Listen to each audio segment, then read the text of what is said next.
Hey everybody, welcome to another edition of This Week in Texas Music. I'm your host, Josh Fuller, and we have a special guest in the studio today. We have Aidan Berlioz. How's it going, man? It's good. Thank you for having me. Where'd you drive in from today? McKinney, and that's what you call home, right? Temporarily. More a resident of the road kind of deal. I get to sleep in my own bed one night a week if I'm lucky, but yeah, McKinney's home. There you go. I mean, sleep where you fall down, right? Out of exhaustion. Exhaustion. Yes. Yeah, I don't even think you're old enough to really be out there drinking yet, are you? No, sir. You don't look like you are. But you are out there working the roads and you're out there touring, and you've got more than just a single out, but we're talking about your single. Remind everybody what the name of the single is, because it's not Bottle and the Bible. Bottle and the Bible, yes. Yes, sir. I'm noticing a theme. The Bible, God, Jesus, they're all making kind of a comeback in popular, what people are hearing, seeing, and all that. And I love it. I've always tried to mix my faith with my music and my belief system without it being preachy or shoving down people's throats. Yeah. It's more of a watch me instead of a do what I do kind of thing. And I'm starting to see a lot about that. So give us kind of the rundown on the single, where it came from, what it means to you, just all that good stuff. I wrote it really at a pivotal time. I mean, I was about to move to Lubbock to go to college. Yeah. So I was just reflecting on all that time. And, I was raised Christian and going to church every Sunday and all that stuff. And obviously when you're getting older, there's a lot of, we'll say, temptations. Oh, yeah, for sure. Yeah, it's just kind of the folks that you cling to during that time and the folks who are like cool with you just figuring it out and messing up, because you mess up a whole lot. We are all flawed. Yeah, I mean, I think we also have the ability to be good Christians. You know what I mean? So it's the folks who accept you during that time, and that's kind of where the tune was born from. Awesome. Do you carry that theme on with some other songs, or was just kind of one that just got you in the heart and you're like, I got to write that. This is me. This is my story. I mean, I think that this track, it really was a gateway for me to start doing that in my music. And I think it's kind of the maturity aspect of that record. I mean, as you mentioned, I'm young. So whenever I wrote that, I was like, okay, yeah, this is who you are as a human being. Because when you're young, you think like, oh, I don't make any mistakes. Right, yeah. You think you're perfect. Or I messed everything up. It's very extreme writing. And this one just was like, man, I'm okay sitting in the middle. And that was a really cool place for me to enter as a songwriter. You say that, and then I read in your bio that some of your songs, you kind of speak from the middle. It's not necessarily from the beginning or the end, or a happy ending every time, but just speaking from the middle of the story. That's a great concept. I love that. Yeah, I mean, well, how many times do we know how something's going to end? You know what I mean? Like, and that's kind of that's the thing that I've caught myself in so many times, is you write an ending and it's not how it goes. So I mean, you end up getting to be a little bit more true, I think, and truth carries. Yeah, so. Truth and truth, authenticity. It's come up several times while interviewing artists that are traveling, and those are the ones that your audience is gonna find you, because you're authentic, you're true, and they know that. They pick it up on it, and they instantly want to trust you, and they instantly want to trust your music, and it helps you build a much more loyal fan base. And, I mean, it could be a quicker fan base, but not necessarily. But it doesn't matter if it's quick or if it's a slow build. It's your people that are finding you for what you are. Yeah. And they appreciate what you are and what your music can do for them, because they resonate with them. Absolutely. So I love that, man. I love the authenticity factor. There's a lot of unauthentic music out. Or out. I can't remember which way to say it. You're going to college. Is it inauthentic or I go to unauthentic? Tech. Let's not test my All right, got to point out the shirt. Did you do it? Did you do the No, challenge? I didn't, but I was over in West Texas last week playing some shows in Lubbock, and I had an off morning, so I went up to the Paladuro, and I was like, dude, I got to go. Yeah. Got to go check this out. So I didn't eat the 72-ounce steak, but I purchased the shirt. There you go. Maybe people do you think you could, though? No, I don't. I think I could. I'm a little. I don't know. I was thinking about the show later, and I didn't know if like projecting to sing was gonna, a little 72-ounce steak. Right. Memory coming back. Yeah, that's true. Yeah, it probably would have some stains on the shirt too. Yeah, it wouldn't look too good. Man. All right, so you're touring everywhere. You're touring a lot, and you're playing a lot of music. How big of a band do you play with? So it's been solo acoustic. I actually have my first band date next month. Okay. Out at the Sky Bar in Tyler. Okay. And I mean, I'm stoked for that. I've been doing solo acoustic pretty much my whole career, bands here and there, but yeah, it's gonna be pretty exciting. Awesome. Well, where can people go find all there is to know about you? So it's gonna be aidanberlioz.com. That's AIDANBERLIOZ.com, and that'll have all my new music, tour dates, all that good stuff. Awesome. And the current single is Bottle in the Bible. Make sure you guys stream it, download it, share it with your friends. You guys know how things go in social media world these days. Are you pretty active on TikTok and all those things too? I'm very active on TikTok and Instagram. We're getting back into it with some stuff that we got coming out. So all right. It'll be I fun. did not check your socials out, so I'm not sure if you're making funny videos or making serious videos, but either way, make sure you guys go do the follow and the like and the share and the subscribes and all that thing. That's the only way they can do it these days. You got to have all that, and it's the only way to compete. So make sure y'all help him out a little bit. And then are you going to play us a tune? Absolutely. All right. Well, we're going to get set up and play a tune.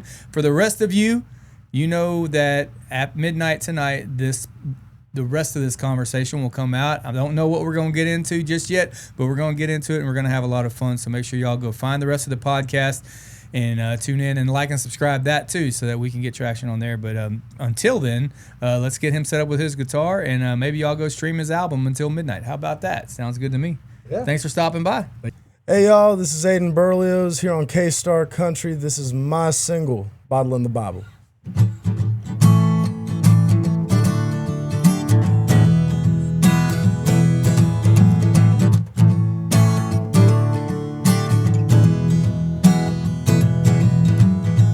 Pretty thing, how you been? Did you visit family from Lawton last summer like you said? Well, on me, I'm doing fine, but dreaming playing at the blue light. Maybe someday if I tried. We all know the battle. Good old 7 on the shelf. We got a problem that I think only God can help. If you leave it, run on and pour me something strong. A small town survival. Between the bottle and the Bible, yeah.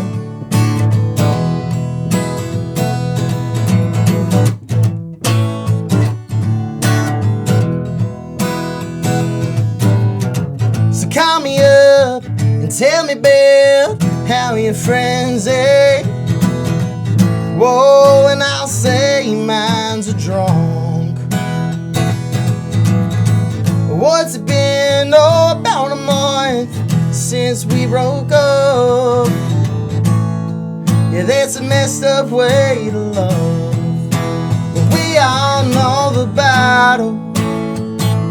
Good old 7 on the shelf. We got a problem that I think only God can help. If you're leaving, run on and pour me something strong. A small town survival. Between the bottle and the Bible. Tell me, baby, how's it look from the 5 oh, while you're getting all dialed up and he's sitting at home alone? 'Cause we all know the battle. Good old 7 on the shelf. And we got a problem that I think only God can help. If you're leaving, run on and pour me something strong. It's small town survival. Between the bottle and I'm staying out late, wishing you were here right now. I just give you a kiss. Steep from the liquor store, trying not to get caught, wishing we were still them kids. Steep in your own daddy's light, starting a bonfire in the bed of my truck. I was staying out late, wishing you were here right now. Right now, I just give you a kiss.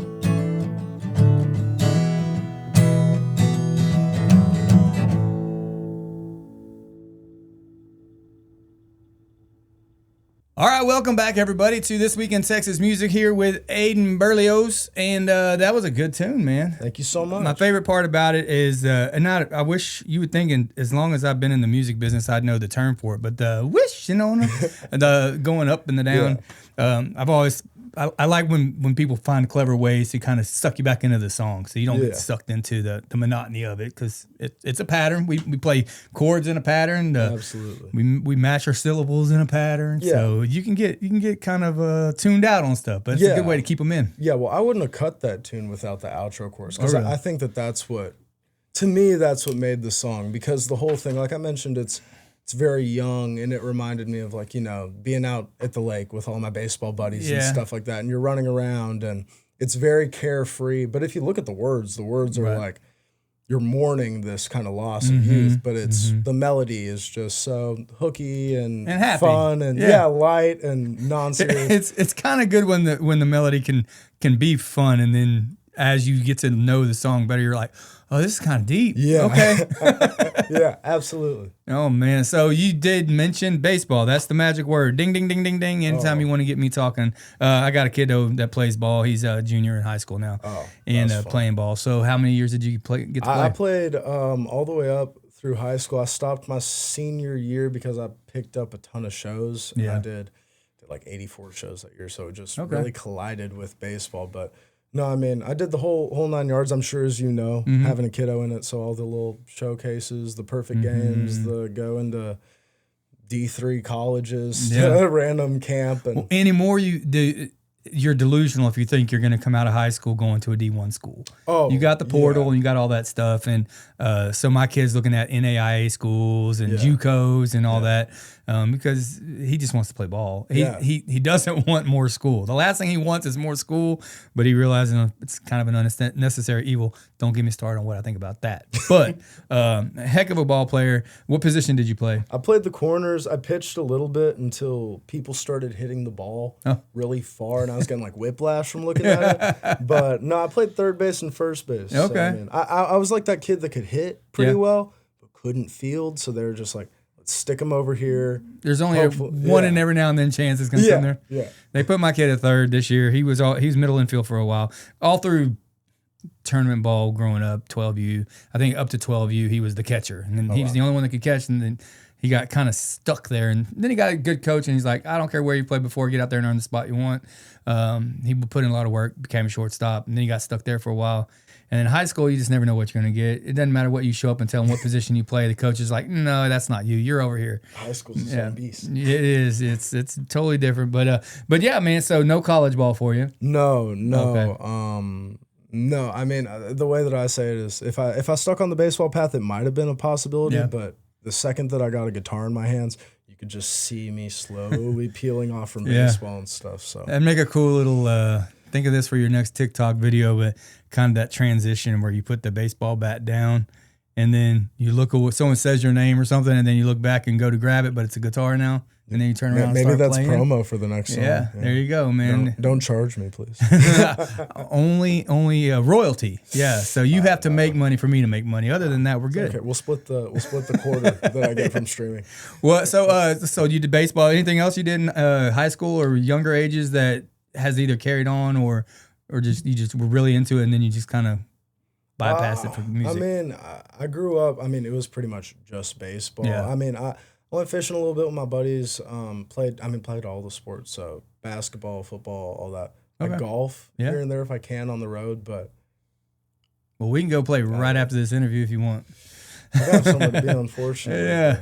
Maybe next time I'm in town because I I don't get to golf anymore, man. No, but I mean, I guess golfing and fishing were the other two things, but it was really just I've always been kind of a one-track mind kind of guy. So I was obsessed with baseball, then obsessed with being a songwriter. So I just had this conversation with a guy that works here this morning about that because if you look at me on paper, I'm into a lot of stuff. Yeah. The thing is, when I'm into it, I'm 100% into that. Yeah. And something has to go by the wayside. I can do several things at once, but it's usually all for the same goal. Yeah. So I can be doing several things at one time to achieve this one goal, but that goal is 100% laser focused.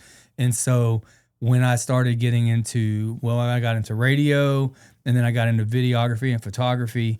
And music, I don't write anymore. I mean, I do if it comes to me, but it's not like I sit down and I'm focused on writing. Yeah. And my guitar, I'll play a gig every now and then still, and it stays in the case until the next time I play a gig. Yeah. But if I go back into it and all of a sudden I'm like, man, I really got the music bug, I'll sit there and I'll play my guitar every single day for hours a day. I'll write 2 or 3 songs, and then I look back and I'm like, oh crap, all that stuff I told these people I would do, I haven't done because I just can't divide it up. Yeah. Well, I mean, I think that music especially is very obsessive, if that makes sense. But no, I mean, it's yeah. I mean, I'm not super great at school, so I get what you're saying. Like, school's a little on the, not to, my mom it's a necessary evil. Yes. You're grateful for the opportunity to go to school. I'm grateful. You're just not happy to do schoolwork. Yeah. I succeed a lot more in other areas. There you go. I totally understand that. School, college was never an option for me. I wasn't brought up with college being a thing. Like, I grew up on a dairy farm, and the big goal was I was going to be part of the dairy farm. That was all.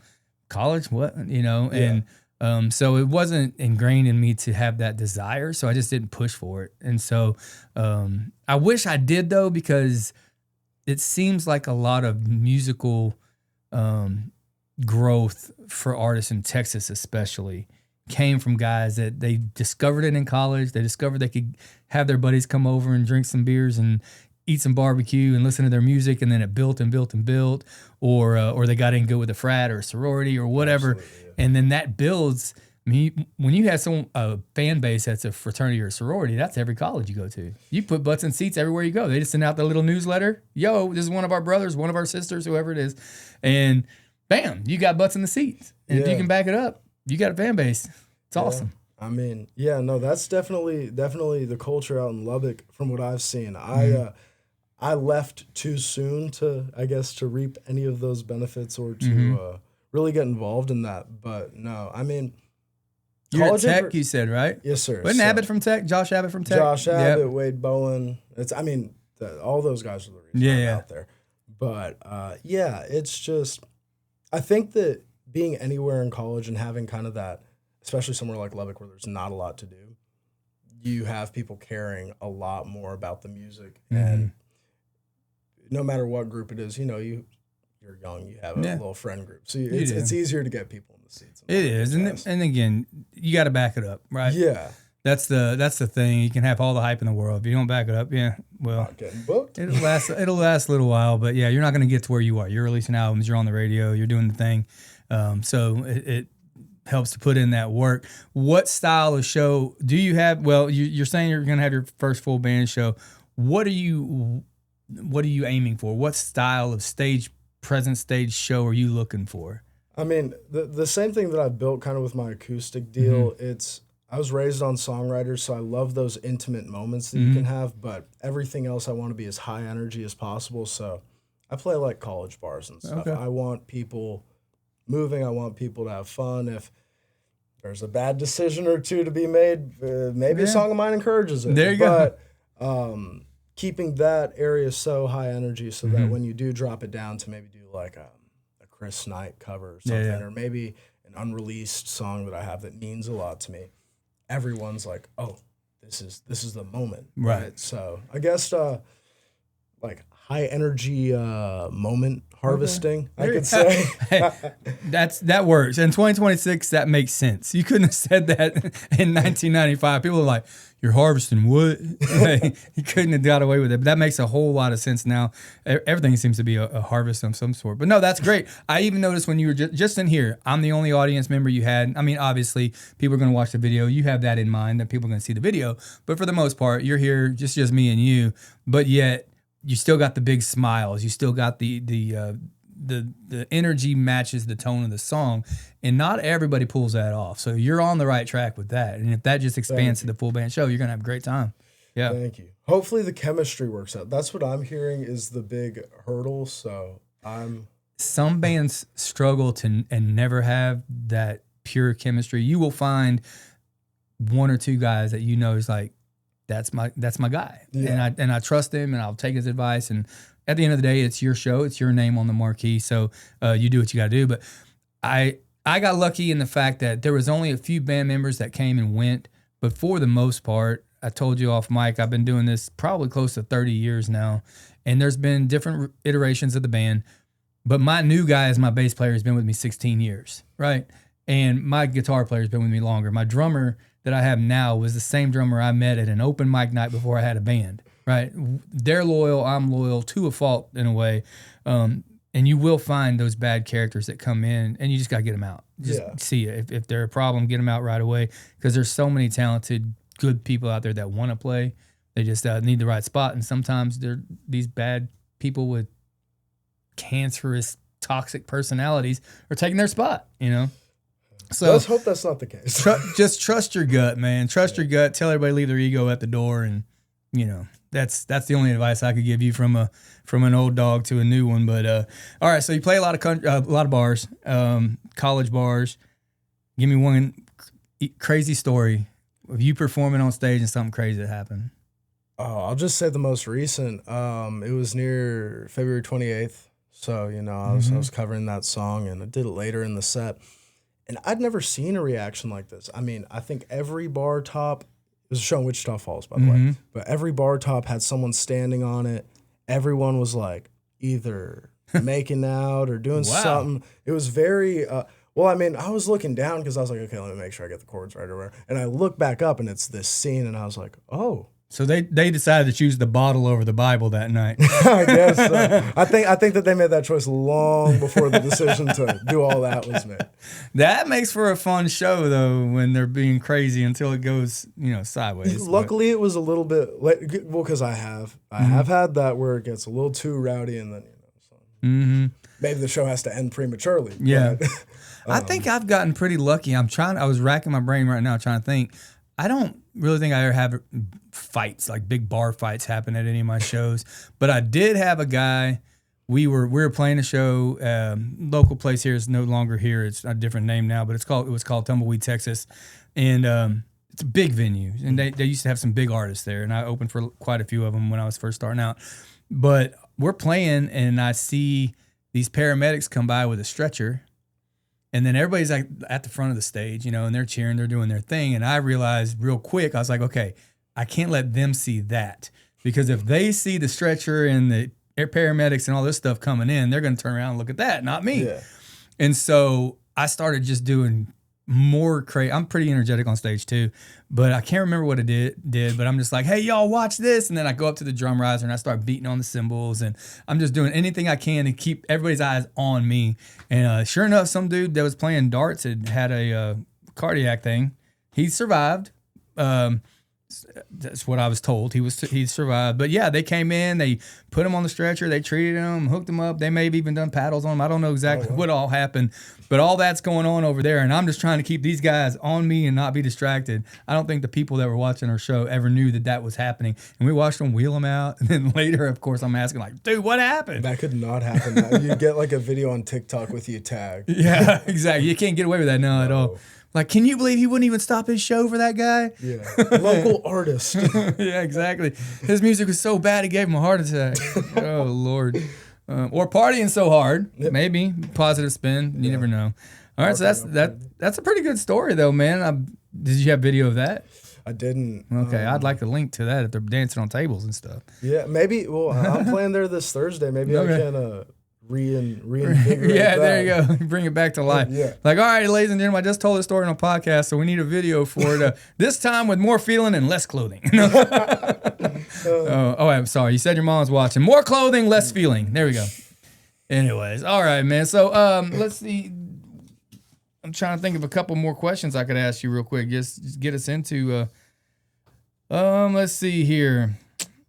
You seem like a pretty positive guy. That's good mood most of the time, huh? I would say so. What is that one thing, though, that can just totally take you out of that and just ruins your day? One small, little, maybe even irrational thing.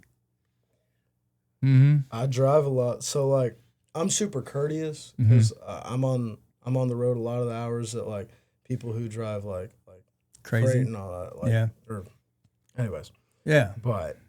So I'm pretty courteous. If you don't wave, that really gets under my skin. That is annoying. Well, because I'm like, I'll give you a huge distance, flash my lights. Like I'm I would say I'm maybe not a great driver, but a very courteous one. Yeah, careful, And, courteous. I mean, I don't know. It's not too hard to throw up a little Yeah. peace sign. I'm very thankful when people do it for me. Like you'll see me like full on wave Yeah. in the rearview mirror. But I think that that's nice. I mean, it's very or like the waving to people when Yeah. you're driving by. McKinney's starting to change where they Yeah. don't do it anymore. Oh. And that really gets under my skin too. Yeah, so I grew up in Huntsville, just up the road. It was, for all intents and purposes, a small town. But then I also grew up in pretty much New Waverly. I was right between them. New Waverly is 936 people. Everybody does know everybody. And you pass on the road, you give a little wave, long before the Jeepers did it. And nowadays, yeah. Well, I didn't know it was a Jeep thing until I saw TikTok. They took it from us. Yeah, it was just a small town thing for a while. But it's the same thing when you open the door for somebody and you open the door, they don't say thank you or nothing. It's just like, yeah. Or they're just looking down You at their better phone. open that door for me. Yeah. Yeah. Yeah. No, common courtesy is a dying thing for sad but true. So no, it's good that you're out there though. You're holding the torch. I would. Yeah. I hope so. I That mean, gives us at most least days. 60, 70 more years of a courteous person being out there. We just run into you. Hopefully 60 Yeah. or 70. That'd be 70, maybe Living- maybe 80 for living you. How old are you? 10. Oh, I said I would not ask him that on the No, camera. it's okay. I'm 20, man. Yeah. We So can- 80 we can years. say 80 it. years gets you to 100. If I lived to 100, that would be a long time. I never thought I would live to the age I am. So it's weird. I feel like I'm on borrowed time as it is. But that's good now. So what kind of family you coming from? Big family, little family? Small family. I was raised with a single mom. Okay. So, I mean, she worked and all that. It was just me and her in the house. And, I mean, a lot of influence from my grandparents. My grandpa, he was my superhero. Okay. So, I could say that. And I mean, my grandma, she was there a whole lot too. So, pretty small, tight-knit family. Our family's pretty spread out. Okay. I'm a first-generation American, Oh, technically. okay. So Where's your family from? Canada. Okay. Yeah. Wow. We weren't thinking that, were I you? wasn't. Yeah. I wasn't. Your eyes got real big. I was not. He got me. He surprised me. But, Okay. Yeah, so I actually just visited some family up in Canada this past summer. But yeah, it's a real small family, but all the traditions are still the same, all the warmth, Yeah. all Yeah. the good stuff. I like it. No, that means more than anything because there's a lot of families out there that are complete families that are so separated and they're not as engaged as they could be. And Yeah. it's a sad state of affairs. So yeah, no, a close, tight knit family. That's awesome, man. Yeah, good for you. And from Canada, what part of Canada? Montreal. Okay, I don't know anything about Canada. It's the French-speaking part. Okay, do you speak French? No, but it's a French last name. Oh, is it? Yeah. Berlioz. And see, I read it.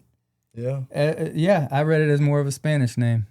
Well, Wow. most people do, man. It's Yeah. like Berlioz. And I'm like, Berli- okay, it's all right. Whatever you want to say. Whatever you want to say. Yeah. So So it's better that you at least got the name right. Sometimes I get like called Adam or Adrian. Oh. And I'm like, ooh, this is. I was real more bad. surprised that it had an A in it. I was wanting to spell it with an E-N, and so it was an It's A an in. We're spelling.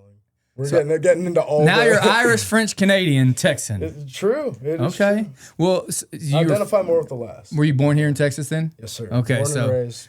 That's good. Your Right. family knew what was up. They're like, okay, we may be Canadian, but My he's going to be grandpa- born in America, but he's going to be born in My Texas. grandpa moved to Texas, and I mean, you can see pictures of him with like cowboy hats on, boots. No, he loved Texas. Yeah. But I mean, it's hard not to. It's pretty awesome. I've been traveling the state now like for a whole year, and I'll tell everybody that I see, you don't got to go anywhere else. You can see everything you need to in Texas, and you can. I mean, I lived here obviously my whole life, and I did not know that until I started traveling, and I'm like, there's everything here. There's everything here. I mean, I wish our beaches and ocean were a little bluer, but every now and then you get that. But it's still a beach and an ocean. Yeah. You got your mountains, you got your canyons. Second biggest canyon in the country, right? Palo Duro. You just talked about it.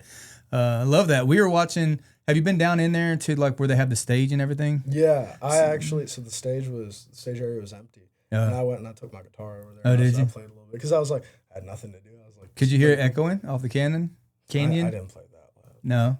Oh, okay. I was curious. We went and watched. They have a Texas-based themed show, play, musical thing that happens down there sometimes, and we were there watching it. And an actual storm rolled in. What was crazy was they have they have like a Indian on horseback run across the canyon ridge and all this other stuff. But then they also had this projector that was projecting fake lightning on the canyon walls. Well, then a real storm rolled in. And so then it just kind of became humorous because we had that, I call it spider lightning, but it just cracks across the sky in a million different directions. And then you just have this one little projector go on the canyon wall. But then the thunder was like rumbling and coming. You could hear it coming down the canyon. When it go by. It was so cool. Eventually we had to take a break because it started raining and getting close and scary. But for a minute there, it was the best production I've ever seen. Yeah. Only God can make a production that good. It was awesome. Paladare Canyon is great. Yeah, no, I did not know that it was in Texas until I moved to Lubbock. Yeah. If I'm being honest. I mean, maybe that's to show how much I paid attention in school, but no, I moved to Lubbock, and then me and my buddies took a trip out there, and we got there night. Yeah. Night. But it was, I love that area and stuff. I mean, like you mentioned, not riding a whole lot, but areas like that, I'll go and ride now. Cause it's if I can put myself in an area that's super inspirational or whatever, especially there because it's quiet. You're away from the city, you're away from the cars, you're away from anything but nature and just inspirational, like you said. Yeah, it's an awesome place. I probably need to go back. Did you go to the Cadillac Ranch while you were up there too? I did not. No, I spent too much time in the canyon, and then I had to grab food because I was like, man, I haven't eaten today. And then I looked down at my watch, and it was time to get back to the show. So I was like, I'm gonna miss this. It's like. Well, payment wouldn't like that. You got plenty of time to go back. It's gonna be fine. Yeah, but we took our kids out there and let them spray paint the cars when they were little bitty, and the paint on those cars is so thick. And so now I'm like, how thick is it now? Yeah. How much has it grown? Eventually, it's not going to be a car at all. It's just going to be these shells. I don't know if they go and clean them ever or not. I would think that they would have to eventually. Maybe because just cut a piece out, start selling pieces of it. It's like the layer, the metamorphic layers in the rock, except it's in paint. It's pretty cool. Oh man! Well, anything else that you've got going on that you want to talk about? Are you writing another album? So is this single part of an album? I thought it was. This single is a part of an album called Collin County Cowboy. Okay. We just released the deluxe version of that, which has 3 additional singles. So it's 11 tracks. Nice. And I was just in the studio on Sunday, Monday, and then early Tuesday, and we got a lot of songs. Okay. I mean, the most music that I've ever had in my life. Wow, that's great, man. So. A lot of people are doing the single route, so it's cool to see a full album come out. I was listening to it while I was waiting on him to get here, and it does the whole.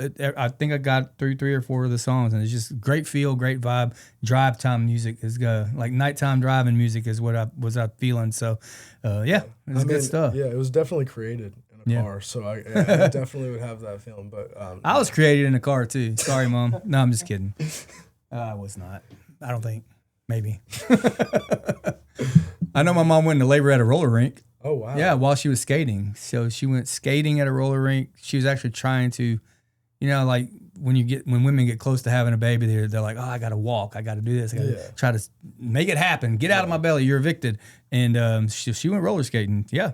So and it worked. Yeah. Here I is. I'm perfectly normal. Yeah. All right. Give everybody one more shot at how to get to your socials, how to get to your website, everything else you got. Right on. The easiest way to get to me and all my socials is going to be aidanberlioz.com. That's AIDANBERLIOZ. And that'll have all my socials, tour dates, as well as new music when it's on its way. All right. Well, I appreciate you coming by. I had a lot of fun getting to know you. Hopefully you guys will take the time to get to know him too. His music's good. His voice is good. He's got good intentions and good instincts. I think he's going to do just fine. So y'all go check him out, download his music, do all those things that y'all know how to do, and help get him going. He's already going, but you can get him going a little bit faster. So thank y'all for tuning in this week in Texas Music. It has been a pleasure, and we will see y'all next time.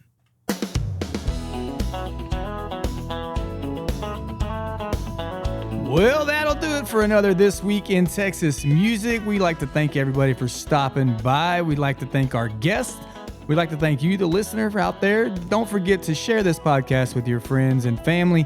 Don't forget to share it on social media. Help us get those likes and get those subscriptions up. Make this thing a big deal. We would love that. You always make us feel like a big deal no matter what, no matter how many followers we get. So we appreciate y'all being along for the ride. Thank you for letting us be the soundtrack to your Saturday night or whatever night, since you're listening to it on a podcast. You can do whatever you want. We're just glad that you're doing it with us. Thank you for tuning in. We'll see you next time.